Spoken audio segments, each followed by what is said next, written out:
Berikut adalah materi dari presentasi kami yang berjudul merancang dan mengelola saluran pemasaran terintegrasi.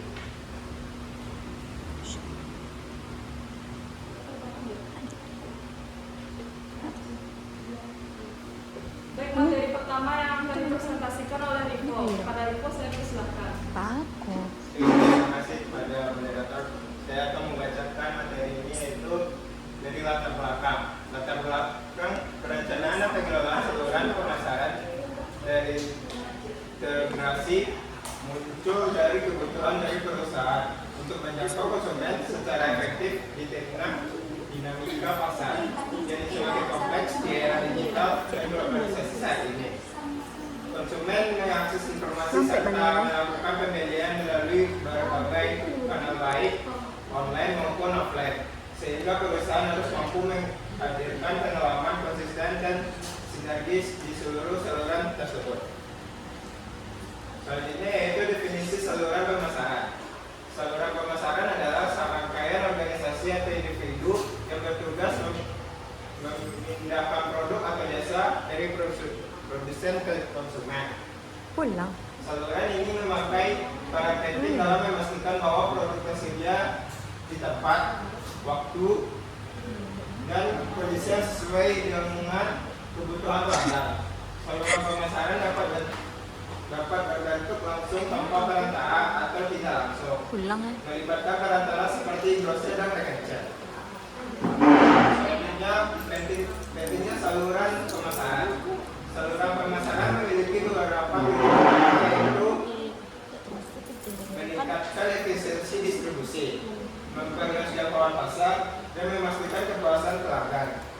Dengan adanya saluran pemasaran, proses distribusi menjadi lebih cepat dan efektif karena berbagai fungsi seperti penyimpanan dan penguatan dan negosiasi dapat dikelola oleh pihak-pihak berpengalaman.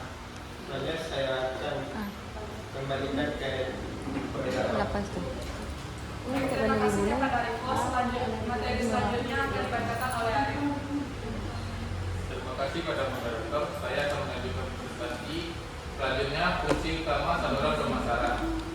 Saluran pemasaran menjalankan berbagai fungsi penting, yaitu 1. Memberikan informasi kepada pelanggan tentang produk, harga, dan promosi.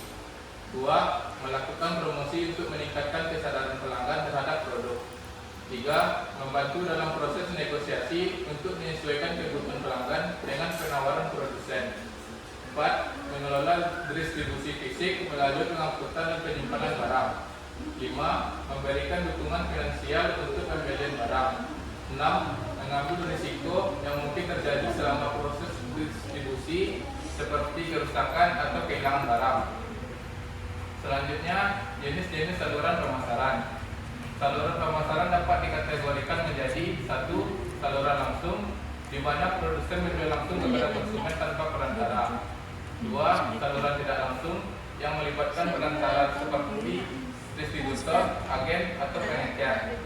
3. Saluran hybrid, yaitu kombinasi dari saluran langsung dan tidak langsung menjangkau pasar yang lebih luas memenuhi kebutuhan pelanggan di berbagai segmen.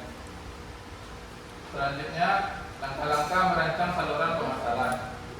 Langkah-langkah merancang saluran pemasaran memerlukan langkah-langkah berikut. 1. Menganalisis kebutuhan pelanggan.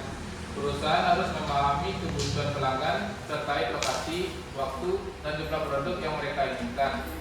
2. Menetapkan tujuan saluran.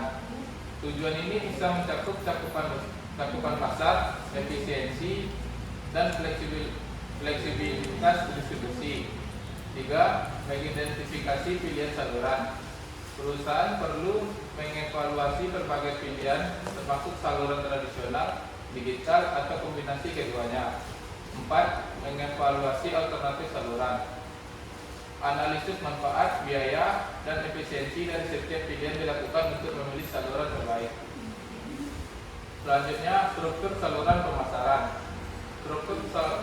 Struktur saluran pemasaran ditentukan oleh jumlah tingkat yang dilibatkan dalam proses distribusi. 1. Level 1, produsen langsung ke konsumen. 2. Level 2, produsen menggunakan satu perantara seperti pengecer. 3. Level 3 atau lebih melibatkan beberapa perantara seperti grosir dan agen sebelum mencapai konsumen akhir. Baiklah, saya kembalikan kepada moderator. Terima kasih kepada Arif. Materi selanjutnya akan dipresentasikan oleh Rizky. Kepada Rizky, saya persilakan. Baiklah, terima kasih kepada moderator. Materi selanjutnya yaitu manajemen saluran pemasaran. Manajemen saluran pemasaran bertujuan untuk memastikan saluran berjalan secara efisien dan efektif. Tiga aktivitas utama dalam manajemen saluran adalah pemilihan mitra saluran. Perusahaan harus memilih mitra yang memiliki akses pasar yang baik, reputasi yang kuat, dan kompetensi dalam distribusi. 2. Motivasi mitra saluran. Perusahaan perlu memberikan insentif seperti bonus, pelatihan, atau dukungan pemasaran untuk meningkatkan kinerja mitra. 3. Evaluasi kinerja mitra. Penilaian dilakukan berdasarkan volume penjualan, efisiensi, dan kepuasan pelanggan. Selanjutnya, konflik dalam saluran pemasaran. Konflik saluran pemasaran dapat terjadi ketika ada perbedaan kepentingan antara pihak-pihak yang terlibat. Konflik ini dapat dibagi menjadi 3. Yang pertama, konflik horizontal, yaitu konflik antara mitra dan pada tingkat yang sama. Kedua, konflik vertikal, yaitu konflik antara tingkat saluran yang berbeda seperti produsen dan distributor. 3. Konflik multi saluran, yaitu konflik yang terjadi ketika perusahaan menggunakan lebih dari satu saluran pemasaran yang dapat menyebabkan persaingan antar saluran. Selanjutnya, pemasaran saluran terintegrasi. Saluran pemasaran terintegrasi adalah pendekatan yang menggabungkan berbagai saluran, yaitu online dan offline, untuk memberikan pengalaman pelanggan yang konsisten. Pemasaran ini menekankan pada koordinasi antara saluran untuk menciptakan nilai lebih bagi pelanggan. Dengan saluran terintegrasi, perusahaan dapat memastikan bahwa pelanggan memiliki akses yang mudah ke produk dan layanan kapan saja dan di mana saja. Selanjutnya, itu keuntungan saluran pemasaran terintegrasi. Keuntungan saluran pemasaran terintegrasi yang pertama yaitu efisiensi operasional, mengurangi biaya distribusi dengan mengoptimalkan proses. 2. Pengalaman pelanggan yang konsisten. Pelanggan dapat berinteraksi dengan merek melalui berbagai saluran tanpa gangguan. 3. Peningkatan loyalitas pelanggan, memberikan kemudahan dan kenyamanan bagi pelanggan di semua saluran. Terima kasih. Selanjutnya saya kembali kepada moderator. Baik, terima kasih kepada Rizky. Materi selanjutnya akan dipresentasikan oleh Desi. Kepada Desi, saya persilakan. Baik, terima kasih kepada moderator. Selanjutnya, tren modern dalam saluran pemasaran. Perkembangan teknologi telah membawa beberapa tren baru dalam saluran pemasaran. 1. Digitalisasi saluran. Meningkatnya penggunaan platform digital untuk distribusi dan pemasaran. 2. Otomasi saluran. Penggunaan teknologi untuk meningkatkan efisiensi dalam pengelolaan stok dan logistik. 3. Omnichannel marketing. Memberikan pengalaman pelanggan yang mulus di berbagai saluran baik offline maupun online. Selanjutnya, tantangan dalam mengelola saluran pemasaran. 1. Kompleksitas integrasi antara saluran tradisional dan digital. 2. Biaya yang tinggi untuk menerapkan teknologi dan melatih mitra. 3. Resiko konflik antara mitra saluran yang perlu dikelola dengan baik. Selanjutnya, strategi dalam mengatasi konflik saluran. 1. Meningkatnya komunikasi antara mitra saluran untuk memperjelas tujuan dan peran masing-masing. 2. Memberikan insentif yang adil untuk mendorong kerjasama. 3. Mengembangkan sistem manajemen yang transparan untuk memantau dan menyelesaikan konflik.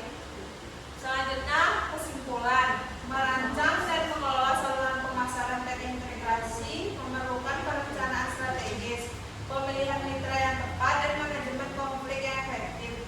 Perusahaan harus beradaptasi dengan perkembangan teknologi dan kebutuhan pelanggan untuk menciptakan saluran pemasaran yang efektif dan inovatif. Baik, selanjutnya saya kembalikan kepada moderator. Baik, terima kasih kepada Desi. Sekian presentasi dari kelompok kami. Apabila ada